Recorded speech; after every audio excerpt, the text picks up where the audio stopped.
আজকে নতুন করে আরেক ইতিহাস তৈরি হলো যে আমরা ভারতের আগ্রাসন মানি না।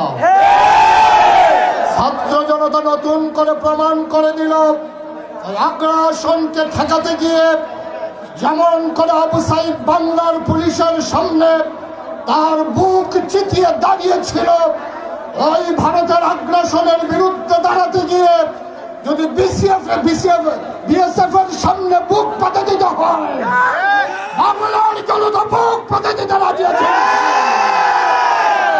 দিল্লি না ঢাকা, দিল্লি না ঢাকা। সম্মানিত উপস্থিতি, আপনারা জানেন ভারত আমাদের উজানের দেশ। সব সময় একটা কথা বলা হয়, ইচ্ছে করলেই প্রতিবেশী বদলানো যায় না, এটা আমরাও জানি। তবে প্রতিবেশী বদলানো যায় না এটা যেমন সত্য, প্রতিবেশী কেমন করে শিক্ষা দিতে হয় এটা ছাত্র জনতা জানাই তো সত্য।